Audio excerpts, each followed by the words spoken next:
여러분 안녕하세요. 이경직 교수입니다. 국민복음 세상을 깨우는 말씀을 통해 영적인 힘을 키워가는 시간이 되길 소망합니다. 귀한 세 분 오늘도 자리해 주셨습니다. 모두 반갑습니다. 안녕하세요. 네, 안녕하세요. 지난 시간에 우리는 바울의 설교와 군중들의 폭동이라는 내용을 살펴보았습니다. 오늘은 바울의 산헤드린 설교와 예수님의 위로라는 제목으로 말씀을 나누도록 하겠습니다. 말씀은 사도행전 22장 30절부터입니다. 원서경제. 이튿날 천부장은 유대인들이 무슨 일로 그를 고발하는지 진상을 알고자 하여 그 결박을 풀고 명하여 제사장들과 온 공회를 모으고 바울을 데리고 내려가서 그들 앞에 세우니라. 아멘. 아멘. 천부장이 정신이 들었습니다. 지난 시간에 천부장은 법을 잘 준수해야 되는 사람인데 무조건 네 죄를 네가 알렸다 하고 채찍으로 때려서 뭔가를 얻어내려고 잘못된 방법을 시도하다가 바울이 로마 시민권자라는 사실을 알고 두려워 떨기 시작했습니다. 그쵸. 그것도 날 때부터. 네. 그러니까 이제 천부장이 이제 바울의 약간 편을 들어서 이제 행동하기 시작합니다. 그래서 이제는 바울한테 자초지종을 묻는 게 아니라 유대인들한테 묻기로 결정을 합니다. 그래서 무슨 일로 바울을 고발하는지 진상을 알려고, 이제는 드디어 진상을 알려고 결박을 풀었습니다. 제대로 된 절차를 밟는군요. 그렇죠. 이제 제대로 법적인 절차를 밟아서 로마 시민권자로서 이제 대우를 하는 거죠. 그리고 이 천부장에게 볼 때는 바울이 더 커 보이겠어요? 유대인들이 더 커 보이겠어요? 바울이 커 보이죠. 로마 시민권자인데. 네. 여기는 로마 시민권자 아닌데. 네. 대우가 달라야 되죠, 이렇게. 네. 이런 상태에서 제사장들 온 공회를 다 모으라고 말합니다. 바울 한 사람 때문에요. 산헤드린 공회를 소집하는 겁니다. 산헤드린 공회는 당시에 유대인의 최고 결정기관이에요. 제사장들 다 소집했고요. 우리로 말하면 국회의원들, 유대인 국회의원들 다 소집해. 모든 지도자들을 다 불러 모은 겁니다. 누구 때문에요? 바울 한 사람 때문에. 로마 시민권자. 그리고 이 사람한테 잘해야 될 이유가 있죠. 잘 안 하면 고발하는 순간 자기는 직책을 잃을 수도 있죠. 그러네요. 진짜 로마 시민이 아니니까. 할 때 바울의 마음에 드는 행동은 다 해야 되는 상황에 몰렸습니다. 역전. 그리고 바울을 모시고 내려가서 그들 앞에 딱 세웁니다. 지난 시간에 바울은 유대인 군중들 앞에 섰어요. 너덜너덜해져가지고 복음을 전하다가 이방인이라는 단어 나오니까 또 폭동이 일어나가지고 그쳤어요. 근데 그 다음 날 모든 게 조용해진 날 이제는 지도자들 다 바울 앞에 불러 모읍니다. 바울의 이 어려움들은 바울이 이 지도자들 앞에 복음을 전할 수 있는 기회가 됐습니다. 복음을 전하려고 전도 집회를 천부장이 준비를 하고 있습니다. 그러네요. 그것도 핵심 인물들로. 그렇죠. 바울이 부르면 안 올 사람들이 천부장이 부르니까 다 모여들었습니다. 전도 집회를 천부장이 준비하고 있어요. 네. 하나님께서 그렇게 일하실 수 있습니다. 장현우 아나운서께서 23장 1절부터요. 바울이 공회를 주목하여 이르되 여러분 형제들아 오늘까지 나는 범사의 양심을 따라 하나님을 섬겼노라 하거늘 대제사장 아나니아가 바울 곁에 서 있는 사람들에게 그 입을 치라 명하니 바울이 이르되 회칠한 담이여 하나님이 너를 치시리로다. 네가 나를 율법대로 심판한다고 앉아서 율법을 어기고 나를 치라 하느냐 하니 곁에 선 사람들이 말하되 하나님의 대제사장을 네가 욕하느냐. 바울이 이르되 형제들아 나는 그가 대제사장인 줄 알지 못하였노라. 기록하였으되 너의 백성의 관리를 비방하지 말라 하였느니라 하더라. 아멘. 바울이 드디어 다 모아놓은 공의 앞에 섰습니다. 그리고 딱 쳐다봤습니다. 딱 눈을 마주치고 딱 보는 거죠. 아는 사람 많았겠죠. 네. 옛날 자기들 멤버, 자기도 옛날 산헤드린 공의의 멤버였으니까. 여러분, 형제들 이렇게 제가 돌아왔습니다. I'm back. 네. 그리고 말하기를 오늘까지 나는 범사의 모든 일에 양심을 따라 하나님을 섬겼습니다. 하늘을 우러러 한 점 부끄럼 없이 하나님을 내가 섬겼습니다. 모든 일에. 그랬더니 대제사장 아나니아가 바울 곁에 있는 사람들에게 그 입을 치라고 어떻게 해요? 그렇게 말합니다. 입 다물게 하려고 입 다물게 하라고 듣기 입을 싫어서요? 때리라고 이야기를 대제사장 아나니아가 말합니다. 자기는 이제 모였으니까 이제 인원도 많겠다, 권위가 있겠다 이렇게. 근데 뭐 때문에요? 딴 거 하지 않았어요. 저는 하나님을 양심을 따라 모든 일에 섬겼습니다. 라는 그 한마디. 어떤 부분이 거슬렸을까요? 이방인 선교를 갔다 온 사람이잖아요. 이방인에게 복음을 전한 것도 하나님을 섬기는 일에다가 넣으니까 저 입을, 그리고 자신이 있으면 반박을 하면 되잖아요. 네. 자신이 없으면 입을 치게 하는 겁니다. 그리고 지금 어떻게 보면 바울하고 대제사장 아나니아랑 기싸움이죠. 기싸움. 그렇죠. 예. 지금 여기서 밀리면 그냥 자기가 가진 권위가 다 무너지는 거니까. 아, 그러네요. 예, 자기가 가진 엄청난 상황입니다 지금. 그러니까 바울은 공의의 권위 앞에 주눅들지 않았어요. 양심에 따라서. 공의의 잘못된 공의의 권위보다 양심이 더 중요하다고 생각했어요. 고린도전서 4장 4절에 보면 내가 자책할 아무것도 깨닫지 못하느냐 이로 말미암아 의롭다함을 얻지 못하노라. 다만 나를 심판하실 이는 주이시라. 아멘. 자기가 주님 앞에 오롯이 서서 가는 거죠. 때로는 사람들이 판단을 잘못할 수 있잖아요. 거기에 휘둘리지 않고 갔던 것을 알 수 있습니다. 그러니까 바울이 자신에게 선한 양심이 있다는 이야기를 할 때 대제사장의 기분이 상했습니다. 왜냐하면 대제사장은 이렇게 생각해요. 이 사람이 하나님 앞에 하나님을 제대로 섬겼는지 안 섬겼는지를 판정하는 것은 율법에 따라서 네. 해야 되고 그 율법에다 판정하는 권한은 나 대제사장한테 있는데 네가 뭐길래 네 마음대로 판정을 하느냐. 너가 하나님을 제대로 섬겼는지 말지는 내가 결정해 줄 거다 라고 생각을 했던 거예요. 그걸 부정한 것에 대해서 화가 났습니다. 그랬더니 바울이 회칠한 담이요 이렇게 말했어요. 오, 세게 나가시는데. 회칠하면 그 담이 예쁠까요? 안 예쁠까요? 안 이쁘죠. 엉망진창이죠. 예뻐요? 예? 회칠을 했는데 회칠이 뭐예요? 무덤에다 회칠하면 바깥이 예뻐요. 이렇게 우리 페인트 칠하듯이 회로 칠하면 예뻐요. 그 더러운 거 다 사라지고 아, 덧입힌 거예요? 깨끗하게 보이는 거예요. 겉으로만. 속은 다 썩어 있는데. 외식하는 자들이랑 외식이라고 그러잖아요. 네, 외식하는. 회칠. 그러니까 대제사장 겉으로 볼 때는 권위 있고 뭐 율법을 잘 지키고 판정할 수 있는 권위도 있고 다 있어 보이는데 속내를 딱 찝은 거예요. 회칠하면 하나님이 너를 치시리로다. 이거 되게 무서운 말이네요. 예. 입을 치라고 그러니까 아니 하나님이 너를 칠 거예요. 아, 이제 세게 나가시네. 너가 나를 율법대로 심판한다고 앉아서 그러니까 하나님 앞에 양심대로 지금 선한 양심에 따라서 행동을 했는데 그 이방인 선교까지 했는데 그걸 너가 너의 율법으로 심판한다고 앉아서 율법을 어기고 나를 치라고 하느냐. 원래 율법에 따르면 이렇게 말하고 있는데 입 치면 안 되거든요. 그러니까 곁에 있는 사람들이 이제 너 하나님의 대제사장 욕하냐? 거의 말싸움 분위기. 이렇게 이제 막 가는 거예요. 뭔가 이분 어떤 분인데 너 욕하냐? 알아서 하나님의 청소하는 대제사장인데 어떻게 하나님이 그 회칠했다고 그러고 그 하나님께서 그 사람을 친다고 이야기를 하느냐? 이렇게 욕하느냐? 하는 거예요. 바울은 욕을 했을까요? 안 했을까요? 안 했을 것 같아. 하나님이 너를 치시려 나를 욕으로 받아들인 거죠. 기분 나쁘면 다 욕이었네요. 예, 자기가 욕으로 받아들이면 그랬더니 5절에 바울이 형제들아 그 옆에 네. 내가 그가 대제사장인 줄 알지 못하였노라. 알았을까요? 몰랐을까요? 아니, 분명히 이렇게 좌석 배치의 느낌도 있고 분명히 이렇게 어떻게 뭐 이렇게 빠져나올 수 우리가 있는 이제 예나 지금이나 의전 서열이라는 게 있기 때문에 알았을 것 같아요. 서 있는 위치라든가 뭔가 이제 이런 것들로 아유. 모를 수는 없었을 벌써 것 이렇게 같은데. 분위기나 의상이나 풍채만 봐도 느낌이 왔을 때. 예. 미꾸라지처럼 잘 빠져나가는.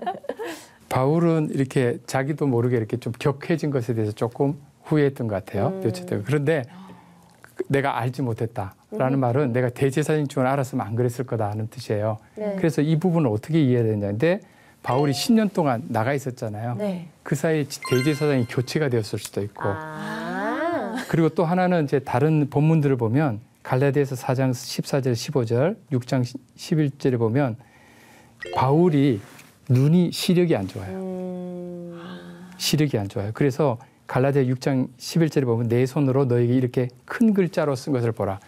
그러니까 바울 그 사도행전을 기록할 때 바울이 입으로 하면 누가가 받아 옆에 제자가 받아 적는 일이 마가가 받아 적거나 근데 가끔 내가 큰 글씨로 직접 친필로 너에게 문안하노니 할 때 직접 쓸 때는 큰 글씨로 써요. 작은 글씨는 안 보여서. 그래서 이게 육체에 가시가 있다고 할 때 이 눈에 문제가 있은 그러니까 흐릿해가지고 잘 못 보았을 가능성이 높다는 거죠. 왜냐하면 성경에 너희의 백성의 관리를 비방하지 말라 하였느니라. 내가 말씀을 내가 네네. 의도적으로 어긴 것이 아니다. 네. 라고 지금 밝히고 있는 겁니다. 그리고 그 부분에 대해서 내가 잘못했다. 잘못한 건 잘못했다. 그런데 우리는 속 시원했죠. 예. 속 시원했죠. 실체를 드러냈으니까. 그 다음에요. 6절부터 있습니다. 네. 바울이 그중 일부는 사두개인이요 다른 일부는 바리새인인 줄 알고 공회에서 외쳐 이르되 여러분 형제들아 나는 바리새인이요 또 바리새인이 아들이라 죽은 자의 소망 곧 부활로 말미암아 내가 신문을 받노라. 그 말을 한즉 바리새인과 사두개인 사이에 다툼이 생겨 무리가 나누어지니 이는 사두개인은 부활도 없고 천사도 없고 영도 없다 하고 바리새인은 다 있다 함이라. 아멘. 네. 이제 바울이 청중들을 아까 쫙 봤다고 그랬잖아요. 이제 쫙 보니까 어떤 사람은 사두개인도 있고 어떤 것은 바리새인도 있다는 걸 알았어요. 이 공의에. 지금 분위기를 보니까 바울이 이 사람들한테 복음 못 전하겠구나. 받아들일 마음의 준비가 안 돼 있구나. 잠시 고백 하나 했는데 뭐 입을 치라고 그러고 뭐 이렇게 지금 안 되겠구나. 그러면 지금 여기서는 중요한 것은 이 상황에서 자신이 보호받는 게 중요하겠다고 생각을 했어요. 그래서 공의의 구성원들이 사두개인이고 일부 바리새인 줄 알고 일종의 분열 정책을 취하기 시작합니다. 그래서 여러분 형제들아 나는 바리새인입니다 이렇게 이야기해요.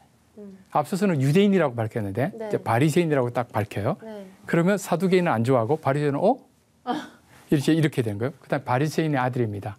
아버지도 바리새인이었습니다. 그리고 내가 지금 이렇게 공격을 받는 이유는 죽은 자의 소망 곧 부활 때문에 신문을 받습니다. 이건 뭐냐면 사두개인과 바리새인의 차이를 알아야 되는데요. 바리새인도 율법을 매우 중요하게 여겼어요. 지금 율법 안 지켰다고 지금 공격이 들어왔잖아요. 근데 사두개인은 성전을 중요하게 생각하는 사람들이에요. 이 사두개인이 당시 더 부자들에서 성전세를 받아 먹고 사는 제사장들, 그룹들, 사두개인 제사장, 그다음 바리새인 율법 이렇게 두 가지 축이 있었어요. 근데 두 파가 서로 불일치하는 부분이 뭐냐면 부활에 관한 문제였어요. 사두개인은 부활이 없다고 생각했고 바리새인은 부활이 있다고 생각했어요. 이것에 대해서 서로 의견이 맞부딪힌 상태에서 바울이 뭐라고 하냐면 제가 지금 이렇게 공격받는 이유는요. 부활을 이야기해서 그래요. 라고 했더니 바리새인과 사두개인들이 자기들끼리 논쟁이 붙기 시작한 거예요. 해묵은 논쟁이. 부활을 인정한다는 건 예수님을 인정한다는 거 아니에요? 아니죠. 그거랑은 다른 건가요? 예수님이 아니더라도 사람이 누군가가 부활할 수 있다고 믿었던 거예요. 예수님. 그리고 예수님의 부활이 복음의 핵심이잖아요. 그러려면 먼저 부활이 가능해야 되잖아요. 네네네. 그 부활을 그러니까 예수님 이야기는 빼고 부활을 전했기 때문에 내가 이렇게 공경에 처했다라고 하니까 사두개인과 바리새인들이 바울을 쳐다보지 않고 자기들끼리 부활이 있느냐 없느냐 막 그러면서 이제 싸우기 시작했습니다. 왜냐하면 사두개인은 부활도 없고 천사도 없고 영도 없다고 영적인 세계를 부정. 바리새인은 다 있다고 주장했기 때문에 싸움이 붙었던 겁니다. 바울은 참 바리새인은 지혜로운 사람이군요. 사두개인이 성전이라고 하셨죠. 네. 그렇죠. 저런 게 없다면 부활이 없다면 굳이 율법을 지킬 이유가 없으니까 율법주의자들은 율법은 지키더라도 눈에 보이는 이런 것들. 성전. 여기 성전이 중요해요. 9절부터 읽겠습니다. 크게 떠들새 바리새인 편에서 몇 서기관이 일어나 다투어 이르되 우리가 이 사람을 보니 악한 것이 없도다.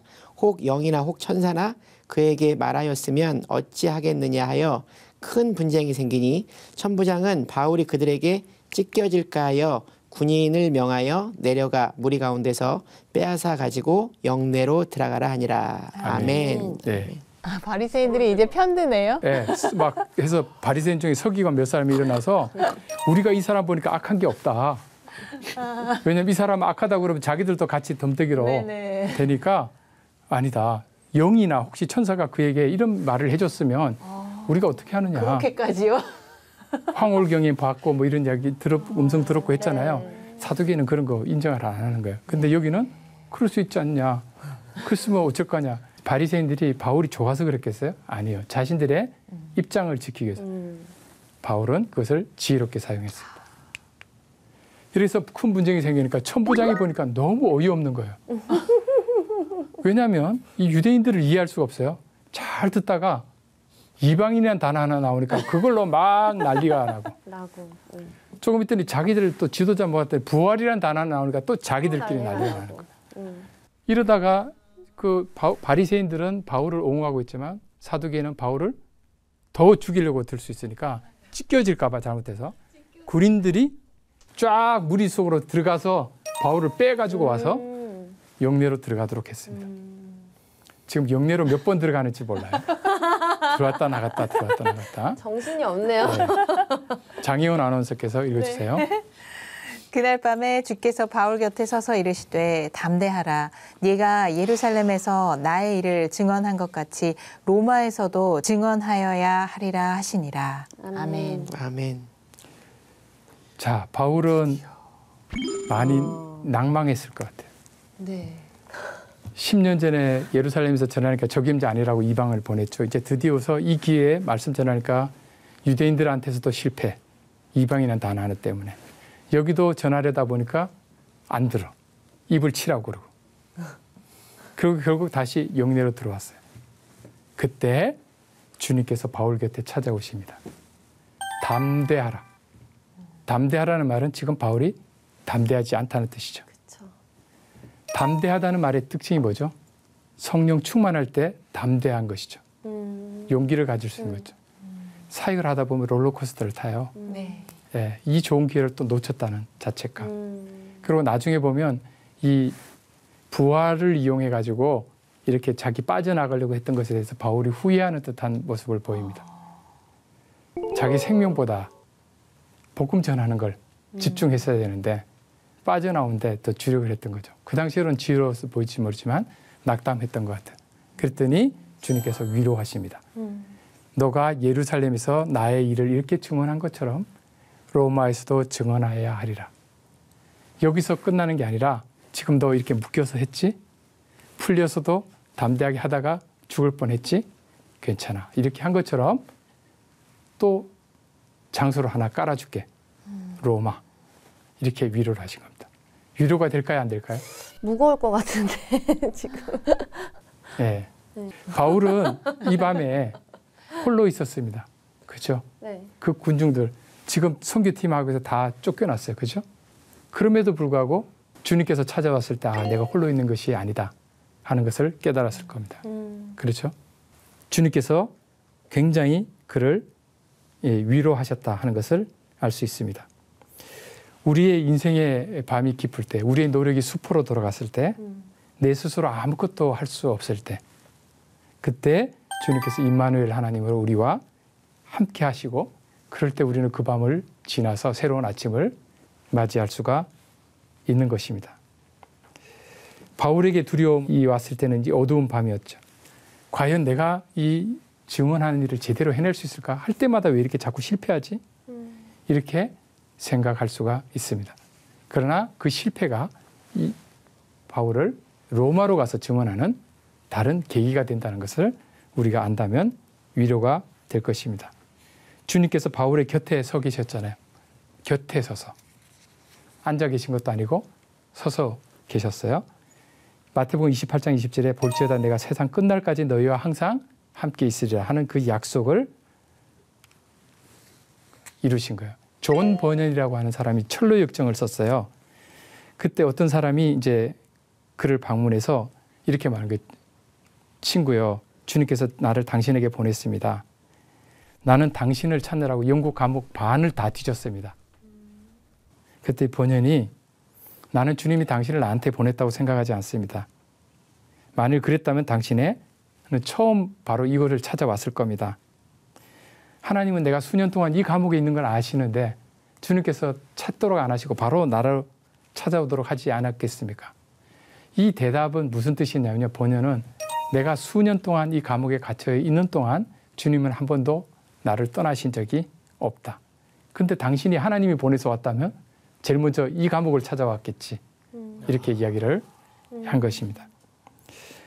사람들은 우리가 어느 곳에 갇혀 있든지 어느 곳에 놓여 있는지 모를 때가 있어요. 내가 어떤 그 어둠의 골짜기를 지금까지 지나간지 모를 수도 있습니다. 그렇죠? 예, 그럼에도 불구하고 주님께서는 항상 나와 함께 하십니다. 이전에 바울은 감옥에서 기적적으로 구출됐죠. 그런데 주님께서 여기 오셔서 뭐라고 말씀하시냐면 구출해 줄게 이렇게 하지 않고 걱정 마 계속 갇혀 있어. 그러면 로마에서 복음 전할 기회를 줄게. 이렇게 말씀하시는 것입니다. 이 담대하라는 이 말씀을 듣는다면 우리는 힘을 낼 수가 있지 않을까 생각을 합니다. 그래서 로마서 8장 28절에 우리가 알거니와 하나님을 사랑하는 자 곧 그의 뜻대로 부르심을 입은 자들에게는 모든 것이 합력하여 선을 이루느니라. 이 실패의 어둠도 하나님께서 사용하신다라는 것을 알면 매번의 그 상황 변화에 그렇게 주눅들 필요가 없겠다 하는 것을 알 수 있겠습니다. 자, 오늘은 여기까지 하겠습니다.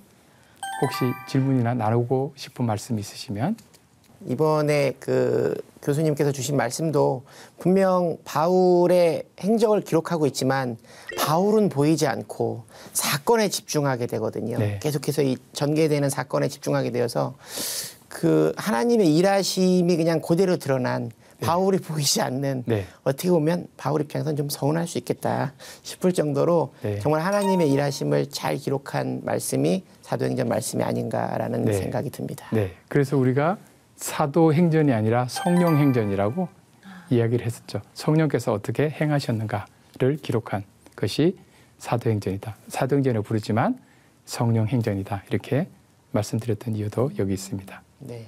얼핏 보면 꼭 주인공이 바울같이 느껴지지만 우리가 주님께서 주인공이 되시는 거를 그렇죠. 말씀을 배우면서 제대로 알게 되는 것 같아요. 그래도 은혜로운 것은 하나님께서 바울을 통해서 하신 일. 항상 사람을 통해서 그렇죠? 일하시는 아나니아를 통해서 하신 일. 그렇죠? 베드로를 통해서 하신 일. 우리를 통해서 하실 일을 기대하게 되는 겁니다. 네. 혹시 레이자매 저는 바울의 마음을 조금 이해가 갔고 저의 스토리를 풀자면요. 예전에 외국에서 살 적에 복음을 좀 더 전하기 위해서 예를 들면 교회를 떠나 있던 뭐 친구들을 다시 교회로 이제 하나님을 영접하게 하기 위해서 제가 되게 노력했을 때가 있었어요. 근데 되게 잘 안 되더라고요. 네. 그래서 이게 저한테 너무 묵직하게 크게 큰 문제로 고민이 돼서 목사님한테 찾아가서 이렇게 또 형제 자매를 불러오고 싶은데 해서 이렇게 좋은 말씀을 같이 나누고 싶은데 이게 너무 안 된다. 내 뜻대로 안 된다. 지금 바울이 낙심한 그 상태처럼 그랬더니 목사님이 딱 한마디만 해주시더라고요. 그럴 때는 그냥 하나님이 성령님이 인도하기만을 기다려라. 그냥 그리고 그들을 위해서 기도해 줘라 라고 하더라고요. 아무리 이렇게 제가 몸으로 같이 가자 교회 가자 이러면 어디 아프다 그러고 친구가 뭐 배가 아프다 그러고 무슨 일이 생겼다 그러고 맨날 핑계들이 있었어요. 그래서 이렇게 또 바울도 이렇게 복음을 전하려고 할 때마다 뭔가 이렇게 논쟁이 있고 힘들고 지금 낙심해서 담대하라는 말을 나중에 들었잖아요. 하나님 아버지께서. 그랬을 때 그 마음을 저도 이해가 가고 또 만약에 이 프로그램을 보시는 훈민복음을 보시는 분들 중에도 누군가를 또 교회로 하나님을 영접하게 하고 싶으실 적에 좀 자기 마음대로 안 될 때는 하나님 아버지께 또 기도를 드리는 것도 하나의 방법이라는 거를 또 오늘 다시 한번 네. 되새김질을 했어요. 네. 네. 우리는 씨를 뿌리는 사람이 네. 이제 뿌리는 사람이 모두 다 추수하는 건 아니거든요. 네. 그러니까 고구마 전도법이라고 있잖아요. 고구마를 익었는지 안 익었는지 보면 안 익었어요. 네. 또 한번 찔러보면 근데 찌른 것 때문에 점점 더 익게 되듯이 말씀을 이렇게 자꾸 전하다 보면 지금은 안 됐지만 그것이 얼음에 밑에서부터 녹잖아요. 그 네. 겉에서는 아무 녹은 게 아니겠지만 안에서는 녹고 있는 거죠. 네. 어느 순간에 어떤 경우는 내가 가서 복음을 전했는데 바로 기다렸다는 듯이 오는 경우도 있고 어떤 사람은 교회에 안내해달라고 스스로 오는 경우도 있고 근데 그 사람이 그런 것이 아니라 그때까지 누군가 계속 복음을 전하고 복음을 전했기 때문에 준비가 되어 있는 것이죠. 그 전도왕은 정확히 말하면 추수를 잘한 분 왕이지 전도왕은 하나님께서 평가하시는 전도왕은 교회에서 이렇게 실제 전도해서 사람 데려온 수로 평가하는 그것과는 기준이 다르지 않을까 이렇게 생각을 합니다. 네. 네. 다음 시간에는 바울을 향한 살해 위협과 고발이라는 제목으로 말씀을 살펴보도록 하겠습니다. 함께해 주신 여러분 고맙습니다. 감사합니다. 감사합니다.